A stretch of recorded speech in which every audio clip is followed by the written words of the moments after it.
Hotel फरेस्टाइन लिमिटेडको IPO निष्कासन बन्द भइसकेको छ। अब यस कम्पनीको आइपिओ बाँडफाँड कहिले हुन्छ, कम्पनीको 10 किता सेयर प्राप्त गर्ने लगानीकर्ताहरूलाई के कति नाफा हुन्छ, दोस्रो बजार कारोबारको लागि कम्पनीले ओपनिङ रेन्ज के कति पाउँछ, अन्तिम दिनसम्म के कति आवेदन पर्ने चान्स के कतिको रहेको छ र कति व्यक्तिलाई सेयर पर्छ, कति व्यक्तिको हात खाली रहन्छ लगायतका विषयवस्तु यस भिडियोमा रहेर जानकारी गराउनेछु।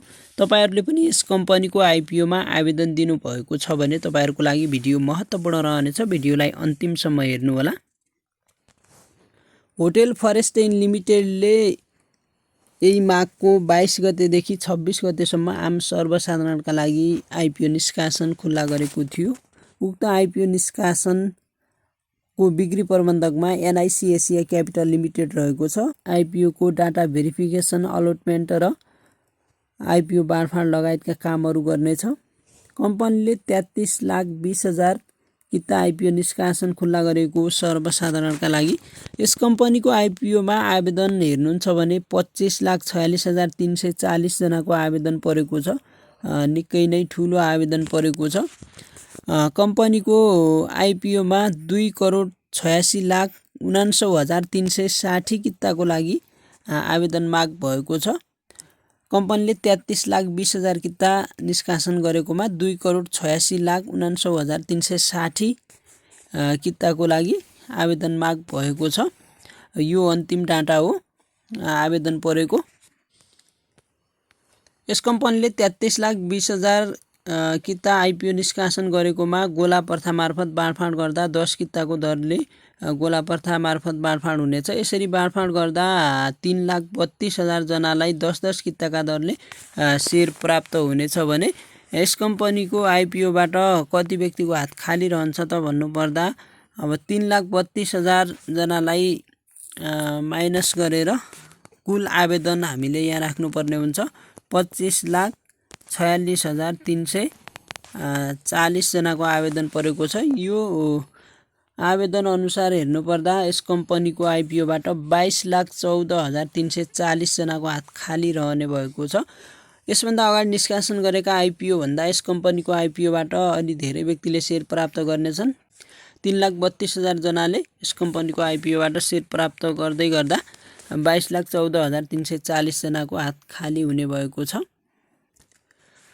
होटेल फरेस्टाइन लिमिटेडले आफ्नो जारी पुँजी 2 अर्ब रकम बराबरको 20% हुन आउने 40 करोड रकम बराबरको प्रति सेयर अंकित मूल्य 100 का दरले हुन आउने 40 लाख किता साधारण सेयरको 10% हुन आउने 4 लाख किता सेयर नेपाल सरकारको सम्बन्धित निकायबाट श्रम स्वीकृति लिई वैदेशिक रोजगारीमा रहेका नेपालीहरूको लागि, त्यसैगरी 5% हुन आउने 2 लाख किता साधारण सेयर सामूहिक लगानी कोषको लागि, 2% हुन आउने 80,000 किता सेयर कम्पनीमा कार्यरत कर्मचारीहरूका लागि बाँडफाँड गरी बाँकी रहेको 33,20,000 किता सेयर यही माघको 22 गतेदेखि सर्वसाधारणका लागि निष्कासन खुल्ला गरेको थियो।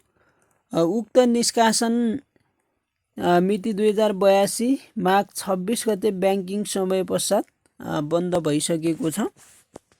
यस कम्पनीको आइपिओमा न्यूनतम 10 किता र अधिकतम 2 लाख किताको लागि आवेदन दिन सकिने व्यवस्था थियो। तपाईहरुले के कति किताको लागि आवेदन दिनुभयो कमेन्ट गर्नुहोला।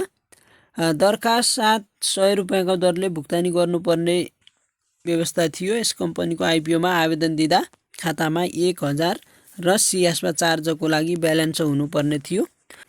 आइपिओ तपाईले भरिसकेपछि भेरिफाई भयो कि भएन भनेर पनि चेक गर्न सक्नुहुन्छ। त्यसका लागि तपाईले मेरो शेयर लगइन गर्नुहोला। मेरो शेयर लगइन गरेर माइएस्मामा गएर तपाईले आवेदन दिएको कम्पनीको रिपोर्टमा क्लिक गर्नुहोला र त्यसपछि अलिकति डाउन गएर स्ट्याटसमा तपाईले भेरिफाई अथवा पैसा छैन भने रिजेक्ट भएको पनि हुन सक्छ।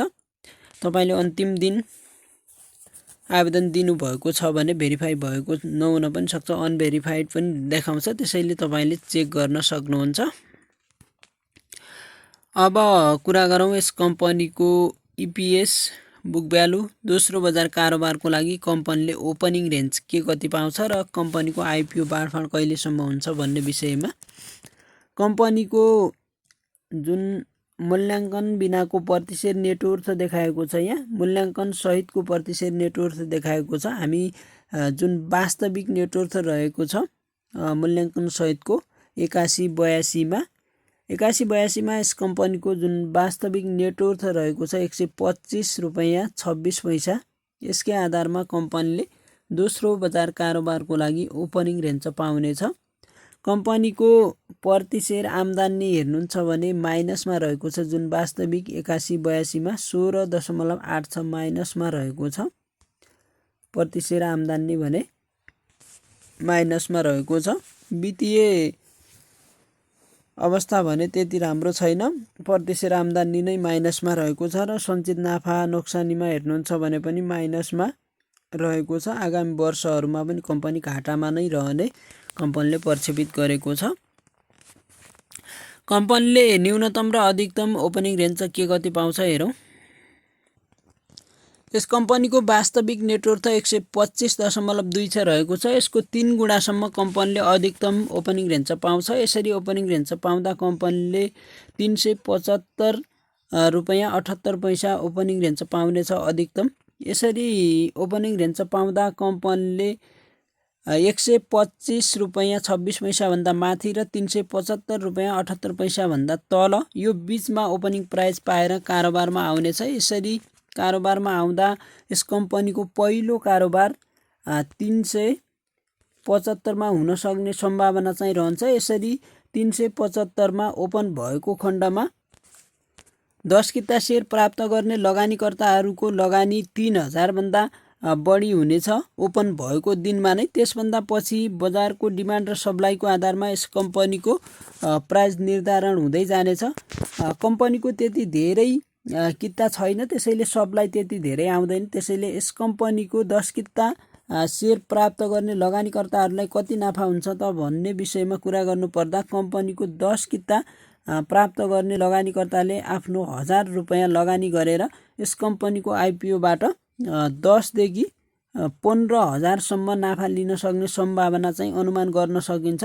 होटेल सेक्टरका कम्पनीको आइपिओमा पनि लगानीकर्ताहरूको आकर्षण देखिन्छ। त्यसैले यस कम्पनीको आइपिओको प्रति किता मूल्य आइपिओ र्याली 1500 सम्म पुग्न सक्ने सम्भावना चाहिँ रहन्छ। त्यसैले यस कम्पनीको 1000 लगानी गरेर आइपिओ प्राप्त गर्ने लगानीकर्ताहरूले 15,000 सम्मको नाफा लिन सक्ने सम्भावना र अनुमान गर्न सकिन्छ।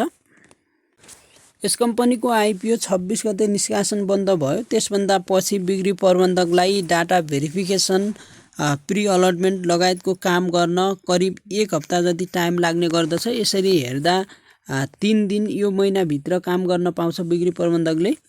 त्यसभन्दा पछि बिक्री प्रबन्धकलाई काम गर्न फागुनको पहिलो हप्तासम्म टाइम लाग्ने देखिन्छ।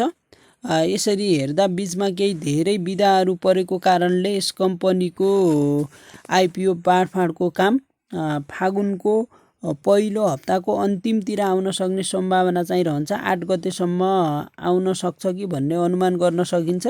फागुनको 8 गतेसम्म यस कम्पनीको रिजल्ट प्रकाशन हुन सक्ने सम्भावना चाहिँ रहेको छ। यदि 8 गतेसम्म रिजल्ट प्रकाशन भएन भने केही काममा ढिलाइ भएको खण्डमा यस कम्पनीको आइपिओ फागुनको 15 गतेभन्दा अगाडि बाँडफाँड पक्का हुनेछ। त्यसैले यस कम्पनीको बिक्री प्रबन्धकले आइपिओ रिजल्टबारे डेट फिक्स गरेपछि यहाँहरूलाई अर्को भिडियो मार्फत जानकारी गराउनेछु।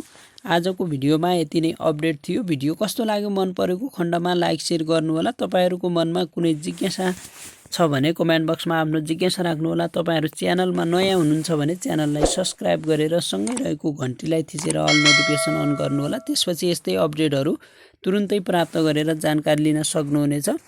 भिडियोलाई अन्तिमसम्म हेर्नुहुने यहाँहरू सम्पूर्णलाई धेरै धेरै धन्यवाद। अर्को भिडियोमा फेरि उपस्थित हुनेछु। नमस्कार, धन्यवाद।